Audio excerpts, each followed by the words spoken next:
Animacinį filmą Koko verta pažiūrėti net dėl keletos priežasčių. Pirma, bet nesvarbiausia, Koko istorija vyksta vėlinių laikotarpiu. O juk vėlinės svarbiausia lietuvių šventė, jei neskirta laisva diena. Neakivaizdinės kapų dizaino varžytuvės tą dieną pasiekia savo kulminaciją, o naktimis kapai tiesiog užsiliepsnoja. Meksikietiškos vėlinės kiek kitokios ir nors Koko ne dokumentika, o pasaka, filme galime pamatyti makabriškai karnavališkas meksikietiškų vėlinių nuotaikas, su indieniškais sumišusius papročius, ryškias spalvas. Antra priežastis – Koko istorija apie berniuko, svajojančio būti dainininku kelionę į mirusiųjų šalį, gauti protėvių palaiminimą dainuoti. Kaip ir turėtų būti geroje istorijoje, kelionės metu herojus supranta, kad iš tiesų jam reikia daug svarbesnių dalykų. Koko atveju – pilnavertės, tvirtos šeimos. Istorijos apie gyvųjų kelionę į mirusiųjų pasaulį pasakojamas nuo seniausių laikų. Viena žinomiausių tokio tipo istorijų – mitas apie Orfėjaus kelionę į mirusiųjų pasaulį parsivesti savo žmonos Euridikės. Dievai išleido Euridikę, bet su viena sąlyga. Grįžtant į žemę, Orfėjas turėjo neatsisukti į paskui jį sekančią žmoną Euridikę. Deja, Orfėjas neištvėrė, atsisuko ir Euridikė amžiams grįžo į mirusiųjų pasaulį. Filme Koko tas mirusiųjų pasaulis ne rojus ir ne pragaras, jis labiau panašus į skaistyklą, kur mirusieji gyvena, vieni laimingiau, kiti sunkiau, kol juos bent kas nors prisimena žemėje. Kai žemėje juos užmiršta, mirusieji vėl miršta ir šį kartą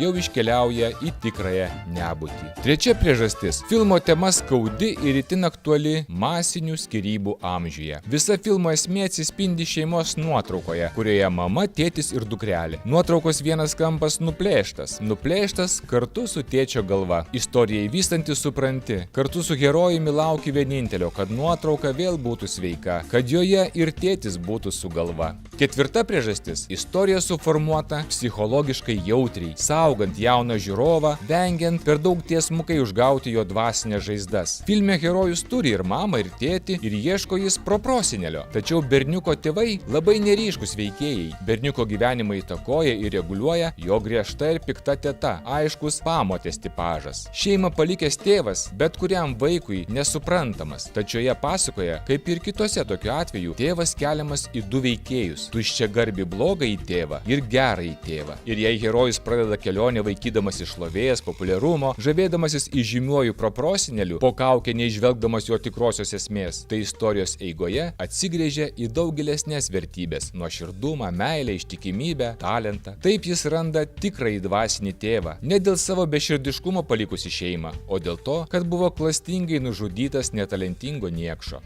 Ir penktoji priežastis – Koko nuotaikingas, linksmas ir kartu graudus filmas. Jis suteikia tai, ką ir turi suteikti gera pasaka – viltį. Viltį, kad įmanoma suvienyti iširusią šeimą, išteisinti šeimą palikusi tėvą, atleisti jam ir susigrąžinti, net jei ne šioje, tai aukštesnėje tikrovėje.